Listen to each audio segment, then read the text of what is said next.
we get overwhelmed by all these details and wonder, like, can I have a tree? We have 3 in our house. Well, I think the thing to be conscious of is we always need to contextualize into the culture that we're in. Sure. And so recognizing that, I mean, even if it did come from like a group of people praying for fertility and, you know, that kind of thing, which is one of the origin stories of it. People nowadays, I haven't ever been in a house where someone says, "Do you see our tree, our fertility tree?" Like, you know, when you come into a house we now, have 28 kids because of our Christmas tree. When you come into a house now, it is a recognition that it's Christmas time and they're decorating, they're putting their kids' pictures on the tree. And so I think contextualizing into the culture, to your point, Ryan, the tree is not negating Jesus as Christ. So you put a tree in your house, this is not a negation of the birth of Jesus. It's part of the cultural viewpoint of now what we celebrate as a culture at Christmas time. Yeah, I mean,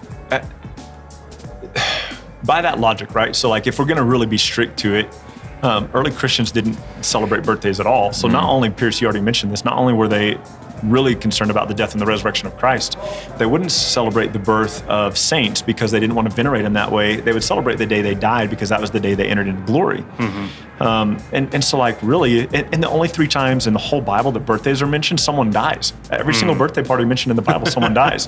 So if you really want to look at it that way, then like we shouldn't even have birthday parties for our kids.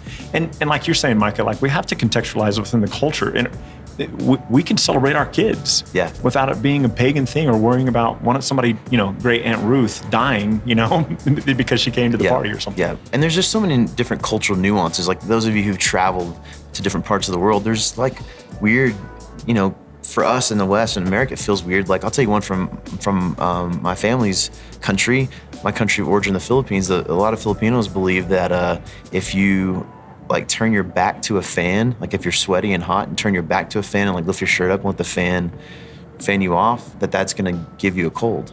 Like it's a cultural belief. Like it's, you know, ingrained in the culture. Was it one of you guys telling me, or maybe it was there's a culture that believes you shouldn't sleep with the fan on because you'll get beheaded.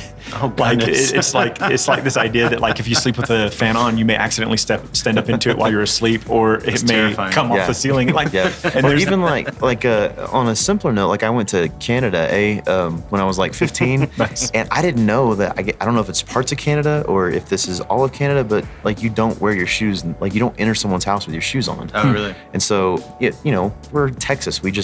I mean, some of you, some of my family, like you guys make people take their shoes off, but the most people have their houses, you don't have to take your shoes off. But it was like a culture, you have to. So there's cultural nuances that are a reality and will always be that way. And so I think as far as Christmas goes, as long as we remember that the goal is Jesus, the goal is making Jesus the focus to celebrate him, then we're going to be okay.